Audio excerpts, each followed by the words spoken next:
ദത്തൻ പറഞ്ഞതൊക്കെ കേട്ട് കരഞ്ഞുകൊണ്ട് റൂമിൽ തന്നെ ഒരേ ഇരിപ്പാണ് ധന്യ. യമി അവളെ കുറെ സമാധാനിപ്പിക്കാൻ നോക്കിയെങ്കിലും അവൾ അതിലൊന്നും അടങ്ങി. എന്റെ ധനു, നീ ഇങ്ങനെ കിടന്ന് കരയാതെ. ദത്തേട്ടന്റെ സ്വഭാവം നിനക്ക് അറിയുന്നതല്ലേ. നീ ഇങ്ങനെ കിടന്ന് കരയുന്നത് കണ്ടാൽ തോന്നുമല്ലോ അങ്ങേര് ഇതിനു മുന്നേ നിന്നെ തലയിൽ വെച്ചോണ്ടാ നടന്നതെന്ന്. ധന്യയുടെ നിർത്താതെയുള്ള കരച്ചിൽ കണ്ട് യമിക്ക് കലി കയറാൻ തുടങ്ങി. അവൾ എന്നിട്ടും കരച്ചിൽ നിർത്തുന്നില്ലെന്ന് കണ്ടതും യമി ഇരുന്നിടത്ത് നിന്ന് എഴുന്നേറ്റ് ധന്യയ്ക്ക് അരികിലേക്ക് ചെന്ന് അവളെ ബെഡിൽ നിന്ന് വലിച്ചിറക്കി. ഡി, നിന്നോടല്ലേ പറഞ്ഞത് ഇങ്ങനെ കിടന്ന് മോങ്ങാതിരിക്കാൻ. ഇവിടെ ആരും ചത്തിട്ടൊന്നുമില്ലല്ലോ. നീ ഇവിടെ ഇങ്ങനെ മോങ്ങിക്കൊണ്ടിരുന്നാൽ അങ്ങേറെ വേറെ ആരെങ്കിലും കൊത്തിക്കൊണ്ടു പോവും. പിന്നെ നിനക്ക് മേലോട്ട് നോക്കി വായും പൊളിച്ചിരിക്കാം. അവളൊരു സീരിയൽ നടി വന്നേക്കുന്നു. Full time കരയലും മൂക്കുചീറ്റലും. ഇനിയും ഇങ്ങനെയാണ് മുന്നോട്ട് പോകുന്നതെങ്കിൽ ഞാനുണ്ടാവില്ല നിന്റെ കൂടെ നിൽക്കാൻ, പറഞ്ഞേക്കാം. യമി അത്രയും പറഞ്ഞ് കല്ലുതുള്ളി പുറത്തേക്ക് പോകാനായി തുടങ്ങിയതും അവളുടെ കയ്യിൽ ധന്യയുടെ പിടി വീണു. യമി സംശയത്തോടെ തിരിഞ്ഞു നോക്കി. ഞാൻ ഇനി കരയില്ല. ധന്യ മുഖം തുടച്ച് പുഞ്ചിരിക്കാൻ ശ്രമിച്ചുകൊണ്ട് യമിയോട് പറഞ്ഞു. ഉറപ്പാണോ? യമി അവളെ സൂക്ഷിച്ചു നോക്കിക്കൊണ്ട് ചോദിച്ചു. ധന്യ ചെറുതായി ഒന്ന് മൂളി. ഞാൻ പോവാ. നിന്റെ മൂളലിന് പവർ പോരാ. നീ ഇനിയും ഇത് തന്നെ ആവർത്തിക്കും. ഏട്ടനൊന്ന് നോക്കുമ്പോഴേക്കും നീ നിന്ന് കരയും. യമി അവളെ നോക്കി ചുണ്ടു കൂട്ടിക്കൊണ്ട് പറഞ്ഞു. ഇല്ല, ഞാൻ ഇനി കരയില്ല, അവൾ ഉറപ്പോടെ പറഞ്ഞു. ശരി, ഞാൻ നിന്നെ വിശ്വസിക്കാം. പക്ഷേ നീ ഇപ്പോൾ തന്നെ അത് തെളിയിക്കണം. അവൾ പറഞ്ഞു നിർത്തി ധന്യയെ ചൂഴ്ന്നു നോക്കി. എന്ത് തെളിയിക്കണമെന്നാ നീ പറയുന്നത്? നീ ഇപ്പോൾ പറഞ്ഞത് തന്നെ. ഏട്ടനെ കാണുമ്പോൾ തന്നെ നീ ഇനി പേടിച്ച് കരയില്ലെന്ന്. അതെങ്ങനെ തെളിയിക്കണമെന്നാ നീ പറയുന്നേ? അതും ഇപ്പോൾ? ധന്യ പതർച്ചയോടെ ചോദിച്ചു. അത് നീ ഇന്നു മുതൽ ഏട്ടൻ്റെ കൂടെ ഏട്ടൻ്റെ റൂമിൽ കിടക്കണം. എന്ത്? ധന്യ കണ്ണും തള്ളി അവളെ തന്നെ നോക്കി നിന്നു. നീ ആ കണ്ണിങ്ങനെ തള്ളി പുറത്തേക്കിടണ്ട. ഞാൻ പറഞ്ഞതിൽ എന്താ തെറ്റ്? നിങ്ങളുടെ കല്യാണം കഴിഞ്ഞതല്ലേ? അപ്പോൾ നിങ്ങൾ ഒരു റൂമിലല്ലേ കഴിയേണ്ടത്? നീ അതിന് എന്തിനാ ഇങ്ങനെ ഷോക്കടിച്ചതുപോലെ നിൽക്കുന്നേ? നിനക്കും കൂടി ഉപകാരമുള്ള കാര്യമല്ലേ ഞാൻ പറഞ്ഞത്? അത് നീ പറഞ്ഞത് പോയിന്റ്. പുറത്തുനിന്ന് മറ്റൊരു സൗണ്ട് കേട്ട് യമിയും ധന്യയും വാതിലിനടുത്തേക്ക് നോക്കി. അവിടെ 32 പല്ലും കാണിച്ച് ഇളിച്ചുകൊണ്ട് നിൽപ്പുണ്ട് ആഷി. ഓ, താനായിരുന്നോ? യമി അവനെ നല്ലോണം ഒന്ന് പുച്ഛിച്ചു. ആ, ഞാൻ തന്നെയാ. എന്താടി, നിനക്ക് പിടിച്ചില്ലേ? ആഷി അതേ ടോണിൽ തന്നെ തിരിച്ചും പുച്ഛിച്ചു. ദേ കിളവ, എൻ്റെ മെക്കിട്ട് കയറാൻ വന്നാലുണ്ടല്ലോ. വന്നാ നീ എന്ത് ചെയ്യുമടി താടകേ? അത് തൻ്റെ മറ്റവളാണടാ. ഡി, നിർത്ത്. നിങ്ങൾ രണ്ടുപേർക്കും എന്താ? എന്തിനാ വെറുതെ ഇങ്ങനെ തല്ലു പിടിക്കുന്നത്? ആഷി യമിയെ തല്ലാൻ കൈ ഓങ്ങിയതും ധന്യ കയറി ഇടപെട്ടു. ഒന്നുമില്ല ധനുക്കുട്ടി, ഇവൾക്ക് ലേശം വട്ടിൻ്റെ കുഴപ്പമുണ്ട്, അല്ലാതെ വേറെ പ്രശ്നമൊന്നുമില്ല. നമ്മൾ മാറ്ററിൽ നിന്ന് വഴുതി പോകുന്നു മിസ്റ്റർ, യമി ഇടയിൽ കയറി പറഞ്ഞു. ആ, അത് ശരിയാണല്ലോ. നമ്മൾ എന്തായിരുന്നു പറഞ്ഞുകൊണ്ടിരുന്നത്? ആഷി സംശയം പോലെ ചോദിച്ചു. നമ്മളല്ല, ഞങ്ങൾ. നിങ്ങളിപ്പോഴല്ലേ കിളവ ഇങ്ങോട്ട് ഇടിച്ചു കയറി വന്നത്? ഓ സോറി. അപ്പോൾ നിങ്ങൾ എന്തായിരുന്നു പറഞ്ഞുകൊണ്ടിരുന്നത്? അത് ഇവളെ ദത്തേട്ടൻ്റെ റൂമിൽ കിടത്തുന്ന കാര്യം, യമി തല ചൊറിഞ്ഞുകൊണ്ട് പറഞ്ഞു. ആ, അങ്ങനെ നല്ല കാര്യം വല്ലതും പറയും. ധന്യമോളെ, നീ ഇന്നു മുതൽ ദത്തൻ്റെ റൂമിൽ കിടന്നാൽ മതി. അതിനി നിനക്കും കൂടി അവകാശപ്പെട്ട റൂമല്ലേ? അത് ആഷിച്ചായ, ഞാൻ എങ്ങനെയാ? എന്നെ അവിടേക്ക് കയറ്റില്ല. അത് നീ അങ്ങ് പറഞ്ഞാൽ മതിയോ? കയറ്റുമോ ഇല്ലയോ എന്നൊക്കെ പോയി നോക്കിയാലല്ലേ അറിയാൻ പറ്റൂ. അവൾ ത്രികാലജ്ഞാനി ആവുന്നു നിന്ന്. ഒന്നങ്ങ് പൊട്ടിച്ചാലുണ്ടല്ലോ പെണ്ണെ. യമി പിന്നെയും കലിതുള്ളാൻ തുടങ്ങി. ഇടി ചുമ്മാ ഇരി. നീ അവളെ പേടിപ്പിക്കാതെ. ആഷി ശാസനയോടെ യമിയെ വിലക്കി. ഓ, അവനെ നോക്കി ചുണ്ടു കോട്ടിക്കൊണ്ട് യമി മുഖം തിരിച്ചു. എന്നെ കാണുന്നത് പോലും ഇഷ്ടമല്ല, പിന്നെ എങ്ങനെ റൂമിൽ കയറ്റും? ധന്യ സങ്കടത്തോടെ തലതാഴ്ത്തി. മോളെ, നീ ഇങ്ങനെ അവനെ പേടിച്ച് ജീവിച്ച എന്നും ഇങ്ങനെ തന്നെ കഴിയേണ്ടി വരും. പ്രതികരിക്കേണ്ടതെടുത്ത് പ്രതികരിക്കുക തന്നെ വേണം. അവൻ നിന്റെ കഴുത്തിൽ താലി കെട്ടിയ നിന്റെ ഭർത്താവാണ്. അപ്പോൾ അവന് നിന്റെ മേലിലുള്ള അതേ അവകാശങ്ങൾ തന്നെ നിനക്ക് അവൻ്റെ മേലുമുണ്ട്. അവൻ അത് തന്നില്ലെങ്കിൽ നീ അത് ചോദിച്ചു വാങ്ങണം. അല്ലാതെ ഇങ്ങനെ അവനെ കാണുമ്പോൾ തന്നെ ഓടി ഒളിക്കുകയല്ല വേണ്ടത്. ഇപ്പോൾ നീ അങ്ങോട്ട് പോയി ആ റൂമിൽ നിൽക്കണമെന്ന് പറഞ്ഞാൽ ചിലപ്പോൾ അവൻ ദേഷ്യപ്പെട്ടേക്കാം, ചിലപ്പോൾ തല്ലിയെന്നും വരാം. പക്ഷേ അതിൽ പതറാതെ നീ മുന്നോട്ട് പോയാൽ വിജയം നിനക്ക് തന്നെ ആയിരിക്കും. അവനോട് സ്നേഹമില്ലാഞ്ഞിട്ടോ നിന്നോട് സ്നേഹക്കൂടുതൽ ഉള്ളതുകൊണ്ടോ അല്ല ഞാൻ ഇങ്ങനെ പറയുന്നത്. നിങ്ങൾക്ക് രണ്ടാൾക്കും ഒരു നല്ല ജീവിതം കിട്ടുന്നത് കാണാൻ ഞാനടക്കം ഇവിടെയുള്ള ഓരോരുത്തരും ആഗ്രഹിക്കുന്നുണ്ട്. അതിന് നീ മുൻകൈ എടുത്താലേ എല്ലാം നടക്കൂ. ആഷി പുഞ്ചിരിയോടെ പറഞ്ഞു നിർത്തി. ധന്യ കുറച്ചു നേരം ഒന്നും മിണ്ടാതെ അവൻ പറഞ്ഞതൊക്കെ ആലോചിച്ചു. ശേഷം തലയുയർത്തി അവരെ രണ്ടാളെ നോക്കി. ഞാൻ പോകാം. എന്തു വന്നാലും ഇനി ഒന്നിലും ഞാൻ പുറകോട്ട് പോകില്ല. എൻ്റെ കെട്ടിയോനെ മെരുക്കിയെടുക്കാൻ പറ്റുമെന്ന് ഞാനൊന്ന് ശ്രമിച്ചു നോക്കട്ടെ. ധന്യ ഒരു ചെറു ചിരിയോടെ പറഞ്ഞു. അയ്യടി, ആള് ഫോമായല്ലോ.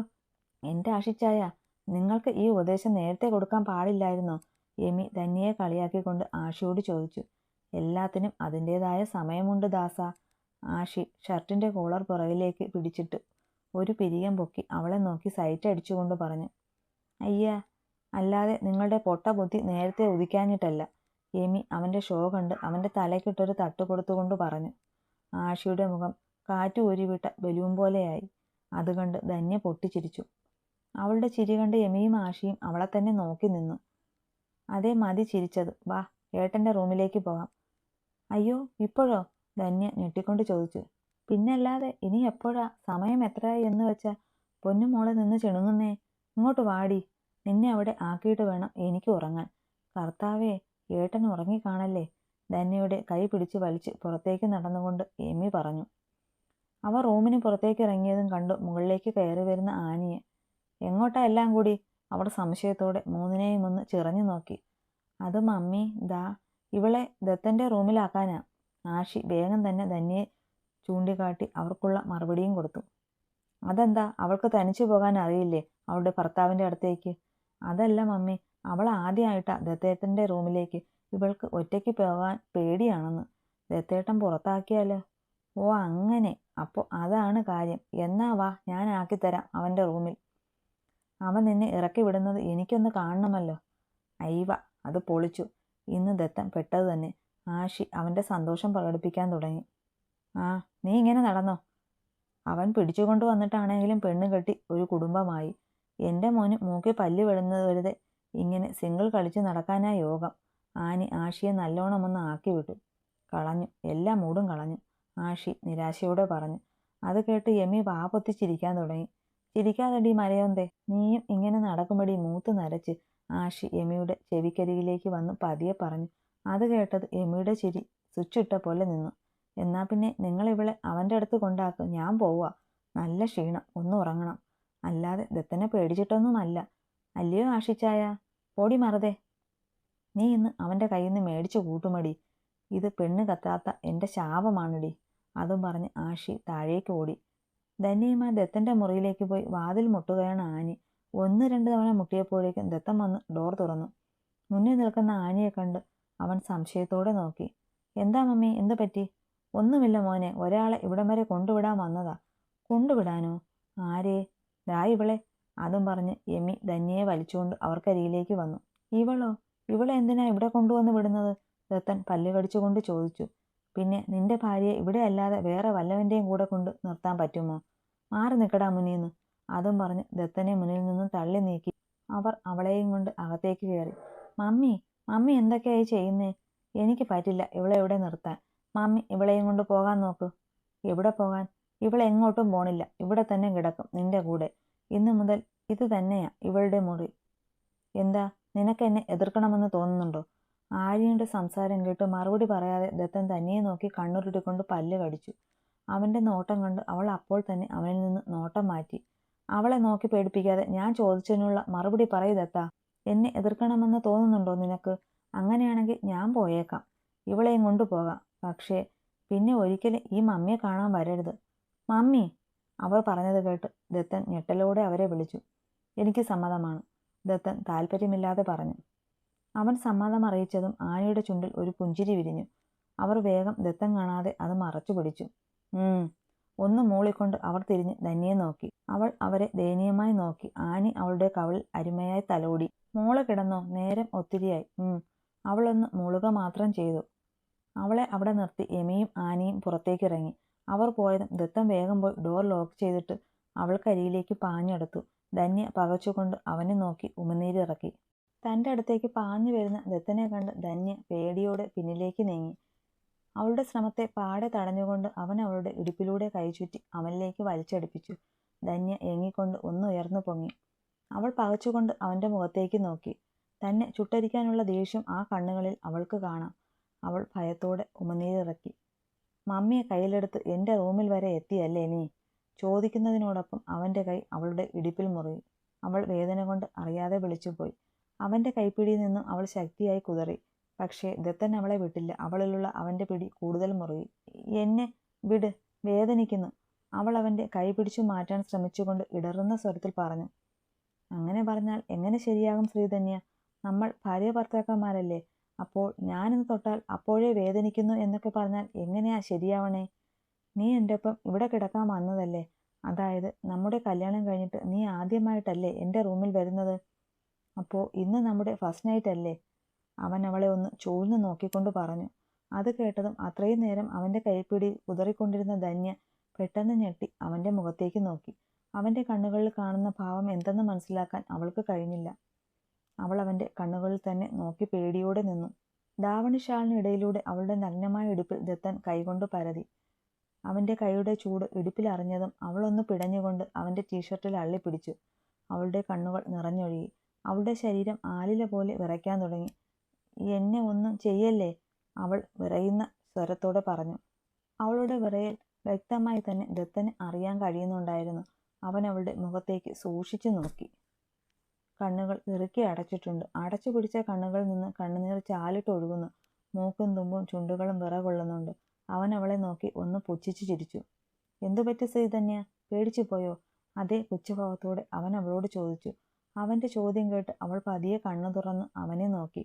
അവളുടെ മുഖത്തിന് നേരെ തൊട്ടില്ല എന്ന പോലെയാണ് ദത്തൻ്റെ നിൽപ്പ്. ഇങ്ങനെ പേടിച്ചാൽ എങ്ങനെയാ? ഞാൻ നിന്റെ ഭർത്താവല്ലേ? ഈ ജീവിതകാലം മുഴുവൻ എൻ്റെ ഒപ്പം ജീവിക്കേണ്ടവളല്ലേ നീ? അപ്പോൾ പിന്നെ ഇങ്ങനെ പേടിച്ചാൽ എങ്ങനെ നമ്മുടെ കാര്യങ്ങളൊക്കെ മുന്നോട്ട് പോകും? അവൻ വശ്യമായ ചിരിയോടെ അവളോട് പറഞ്ഞു. ഇവിടെയുള്ള എല്ലാവരെയും നീ കയ്യിലെടുത്തു.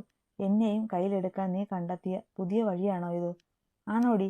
അവളെ ഒന്നുകൂടി അവനിലേക്ക് വലിച്ചു ചേർത്തുകൊണ്ട് അവൻ അലറി. അവൻ്റെ അലർച്ചയിൽ ധന്യയുടെ വിറയൽ ഇരട്ടിച്ചു. ഇപ്പോൾ ഞാൻ ചെയ്യുന്നത് മാത്രം എല്ലാവർക്കും തെറ്റായി. നീ പുണ്യവതിയും. എങ്ങനെ ആകാതിരിക്കും? ശിവശങ്കരൻ്റെ രക്തമല്ലേ എല്ലാവരുടെയും വിശ്വാസം നേടി അവരെ പറഞ്ഞു പറ്റിച്ച് ചതിച്ചു കൊല്ലാൻ നല്ല മിടുക്കുള്ള തന്തയുടെ രക്തം. അതേ മിടുക്ക് നിനക്കുമുണ്ടാകും. അതുകൊണ്ടല്ലേ എല്ലാവരെയും നീ കയ്യിലെടുത്തത്. പക്ഷേ ഈ ദത്തനെ നിനക്കതിന് കിട്ടില്ല. എൻ്റെ അച്ഛന് പറ്റിയ തെറ്റ് ഒരിക്കലും എനിക്ക് പറ്റില്ല. നഷ്ടങ്ങളെന്നും എനിക്ക് മാത്രമായിരുന്നു. എല്ലാവർക്കും എല്ലാം ഉണ്ട്, എല്ലാവരുമുണ്ട്. ഒന്നുമില്ലാതെ പോയതും ആരുമില്ലാതെ പോയതും എനിക്ക് മാത്രമായിരുന്നു. ഒരു അനാഥനായി മറ്റുള്ളവരുടെ മുന്നിൽ തല താഴ്ത്തി നിന്നിട്ടുണ്ട് ഞാൻ പലതവണ. പലരുടെയും അവഗണനയും ആട്ടും തുപ്പും കേട്ടു ഞാൻ. ഒരു നേരത്തെ ആഹാരത്തിന് പോലും പലരുടെയും മുന്നിൽ കൈ നീട്ടേണ്ടി വന്നു. ആ കഷ്ടപ്പാടിനിടയിലും ഒന്ന് മാത്രമായിരുന്നു എന്നെ ജീവിക്കാൻ പ്രേരിപ്പിച്ചു. എന്നെ ആരും ഇല്ലാത്തവനാക്കിയ, ഒന്നുമില്ലാത്തവനാക്കിയ നിന്റെ തന്തയെ ഇഞ്ചിഞ്ചായി ഇല്ലാതാക്കുക എന്ന ഒറ്റ ലക്ഷ്യം മാത്രം. അതിൻ്റെ ആദ്യത്തെ ചവിട്ടുപടിയായിട്ടാ നിന്നെ ഇവിടേക്ക് ഞാൻ പിടിച്ചുകൊണ്ടു വന്നതും താലി കെട്ടി സ്വന്തമാക്കിയത്. പക്ഷേ അവിടെയും ഞാൻ തോറ്റു. എല്ലാവരും കൂടി എന്നെ തോൽപ്പിച്ചു. കഴിയില്ല എനിക്കൊന്നും. നിന്നെ വേദനിപ്പിക്കുന്ന ഓരോ നിമിഷവും ഞാൻ സ്വയം വേദനിക്കുന്നു. ശ്രീദേവ്, എൻ്റെ ദേവൻ, അവനെ കാണുമ്പോഴൊക്കെ നെഞ്ചു വല്ലാതെ പിടഞ്ഞു പോകുന്നു. അവൻ്റെ കണ്ണ് നിറയുമ്പോൾ ഞാൻ സ്വയം ഇല്ലാതാകുന്നത് പോലെ തോന്നുന്നു എനിക്ക്. ആദ്യം ദേഷ്യത്തോടെ പറഞ്ഞു തുടങ്ങിയതാണെങ്കിലും അവസാനം അവൻ്റെ സ്വരം വല്ലാതെ ഇടറിപ്പോയി. കണ്ണുകൾ നീർമണികൾ ഉരുണ്ടുകൂടി. ധന്യ അവനെ തന്നെ കണ്ണു ചിമ്മാതെ നോക്കി നിന്നു. അവൻ്റെ കണ്ണുകളിലെ നീർത്തിളക്കം കാണെ അവൾക്ക് നെഞ്ചു വെങ്ങും പോലും തോന്നി. നിനക്കറിയോ ഞാൻ എൻ്റെ ദേവനെ എങ്ങനെയാ സ്നേഹിച്ചിരുന്നതെന്ന്? എൻ്റെ ഈ നെഞ്ചില അവൻ്റെ സ്ഥാനം. പക്ഷേ ഇപ്പോൾ ഞാൻ എൻ്റെ ദേവനോട് ഒരു അന്യനെ പോലെ പെരുമാറി. എല്ലാത്തിനും കാരണം ആ ശിവശങ്കറാണ്. അയാളോടുള്ള പകയാ എന്നെ ഭ്രാന്തനാക്കിയത്. എൻ്റെ ദേവനെ എന്നിൽ നിന്ന് അകറ്റിയത് അവനാ. വിടില്ല ഞാൻ അവനെ. ശിവശങ്കറെ ഓർക്കെ ദത്തന് ഭ്രാന്ത് പിടിക്കും പോലെ തോന്നി. അവൻ്റെ മുഖമാകെ ദേഷ്യം കൊണ്ട് വിറച്ചു. കയ്യിലെയും കഴുത്തിലെയും ഞരമ്പുകൾ പിടച്ചു പൊന്തി. അവൻ്റെ ദേഷ്യത്തിൻ്റെ ഫലമായി അവൻ്റെ കൈ ധന്യയുടെ ഇടുപ്പിൽ ശക്തമായി മുറുകി. അവൾ വേദനയിൽ ഉറക്കെ നിലവിളിച്ചുകൊണ്ട് അവൻ്റെ നെഞ്ചിൽ ശക്തിയായി അടിച്ചു. അവളുടെ ആ പ്രവൃത്തിയിലാണ് ദത്തൻ സ്വബോധത്തിലേക്ക് വന്നത്. അവൻ ഞെട്ടിക്കൊണ്ട് പെട്ടെന്ന് അവളിൽ നിന്ന് കൈകൾ പിൻവലിച്ചു. ധന്യ ഇടുപ്പൊഴിഞ്ഞുകൊണ്ട് അവനരികിൽ നിന്ന് അല്പം നീങ്ങി നിന്നു. സോറി, അവളുടെ മുഖത്ത് നോക്കാതെ അത്രമാത്രം പറഞ്ഞുകൊണ്ട് അവൻ ബെഡിലേക്ക് പോയി കിടന്നു. കണ്ണിന് മുകളിൽ കൈവച്ചു. അപ്പോഴേക്കും അവൻ്റെ കണ്ണുകൾ അനുസരണയില്ലാതെ നിറഞ്ഞൊഴുകിയിരുന്നു. ഇതൊന്നും കാണാതെ അവൻ പറഞ്ഞ വാക്കിൽ കുരുങ്ങിക്കിടക്കുകയായിരുന്നു ധന്യ. സോറിയോ? എന്നോട് തന്നെയാണോ പറഞ്ഞത്? അതോ ഇനി ഞാൻ വല്ല സ്വപ്നവും കണ്ടതാണോ? എൻ്റെ കണ്ണാ, ഇവിടെ ഇപ്പോൾ എന്താ സംഭവിച്ചത്? ഒന്നും മനസ്സിലാകുന്നില്ലല്ലോ. എന്നെ വേദനിപ്പിക്കുമ്പോൾ സ്വയം വേദനിക്കുന്നു എന്നല്ലേ പറഞ്ഞത്? അതിനർത്ഥം എന്നെ ഇഷ്ടമാണെന്നാണോ? അതോ എനിക്ക് തോന്നിയതാണോ? അല്ല, തോന്നിയതല്ല. അങ്ങനെ തന്നെയാ പറഞ്ഞേ. അപ്പോൾ എന്നോട് ഇഷ്ടമൊക്കെ ഉണ്ടായിരിക്കുമല്ലേ? ശോ, ഈ മനുഷ്യൻ പറയുന്നതും ചെയ്യുന്നതും ഒന്നും എനിക്ക് മനസ്സിലാകുന്നില്ലല്ലോ എൻ്റെ കണ്ണാ. അവിടെ നിന്ന് പിറുപിറുത്തുകൊണ്ട് ധന്യ ദത്തൻ പിടിച്ചു മുറുക്കി അവളുടെ ഇടുപ്പിൽ ഒന്നും തൊട്ടു നോക്കി. അവൾ വേദന കൊണ്ട് വിളിച്ചുപോയി. സൗണ്ട് കൂടിപ്പോയി എന്ന് മനസ്സിലായതും അവൾ പെട്ടെന്ന് 2 കൈകൊണ്ടും വാ പൊത്തിപ്പിടിച്ചു. എന്താടി? അവളുടെ കാറൽ കേട്ട് ദത്തൻ ബെഡിൽ നിന്ന് എഴുന്നേറ്റിരുന്നു കൊണ്ട് ചോദിച്ചു. ഓ, ഒന്നുമില്ല, അവൾ വിക്കി വിക്കി പറഞ്ഞു. പിന്നെ നീ ആരെ കാണിക്കാനാ അവിടെ നിന്ന് കുച്ചിപ്പൊടി കളിക്കുന്നത്? എവിടെയെങ്കിലും പോയി കിടന്നുറങ്ങാൻ നോക്കടി പിശാചേ. ശല്യം, മനുഷ്യനെ ഉറങ്ങാനും സമ്മതിക്കില്ല. ഇന്നാ കൊണ്ടുപോയി എവിടെയെങ്കിലും വിരിച്ച് കിടക്ക്. ബെഡിൽ നിന്നൊരു പില്ലോയും ബെഡ്ഷീറ്റും എടുത്ത് അവളുടെ തലയിൽ കൂടി എറിഞ്ഞുകൊണ്ട് അവൻ പറഞ്ഞു. നിലത്ത് കിടക്കാനോ? തലയിൽ കൂടി വീണതെല്ലാം വാരി കൂട്ടി പിടിച്ചുകൊണ്ട് അവൾ അവനോട് ചോദിച്ചു. അല്ല, നിനക്ക് ഞാൻ ഇവിടെ പട്ടുമെത്ത പണിഞ്ഞു തരാം. പൊന്നുമോൾ എന്താ കരുതിയേ? ഇവിടെ വന്ന് കയറിയ എൻ്റെ കൂടെ ബെഡിൽ കിടന്ന് സൂഹിക്കാമെന്നോ? അത് നിന്റെ വ്യാമോഹം മാത്രമാ. കൂടുതൽ അഭ്യാസം എടുക്കാതെ അവിടെ എങ്ങാനും പോയി കിടക്കാൻ നോക്കടി. ഇല്ലെങ്കിൽ നീ കിടക്കാൻ പോകുന്നത് റൂമിനുള്ളിലെ നിലത്താവില്ല, ബാൽക്കണിയിലെ തണുത്ത നിലത്താവും. അവിടെ ആകുമ്പോൾ നല്ല മഞ്ഞൊക്കെ കൊണ്ട് സുഖമായി ഉറങ്ങാം. എന്താ, അത് വേണോ? അവൻ അവളെ നോക്കി പല്ല് കടിച്ചുകൊണ്ട് ചോദിച്ചു. വേണ്ട, ഞാനിവിടെ കിടന്നോളാം. അവൾ എങ്ങനെയൊക്കെ പറഞ്ഞൊപ്പിച്ചുകൊണ്ട് ബെഡിന് താഴെയായി ഷീറ്റ് വിരിച്ചു കിടന്നു. നിലത്ത് ചരിഞ്ഞു കിടന്നതും ഇടുപ്പ് നിലത്തു മുട്ടി അവൾ വേദനിച്ചു. ഓ, എന്തൊരു വേദന! ദുഷ്ടൻ എൻ്റെ ഇടുപ്പ് ഞെരിച്ചു പൊട്ടിച്ചല്ലോ. അവൾ പിന്നെയും കിടന്ന് പെറുപിറുക്കാൻ തുടങ്ങി. ചുമ്മാ പെറുപിറുക്കാതെ കിടന്നുറങ്ങാൻ നോക്കടി. ഇല്ലെങ്കിൽ തൂക്കിയെടുത്ത് ഞാൻ പുറത്തെറിയും. ദത്തൻ്റെ അലർച്ച വന്നതും ധന്യ ഡീസൻ്റായി കണ്ണുകൾ അടച്ചു മിണ്ടാതെ കിടന്നു. അവളുടെ കാട്ടിക്കൂട്ടലുകളൊക്കെ കണ്ട് ദത്തൻ്റെ ചുണ്ടിൽ ഒരു ചെറു പുഞ്ചിരി അപ്പോഴേക്കും സ്ഥാനം പിടിച്ചിരുന്നു.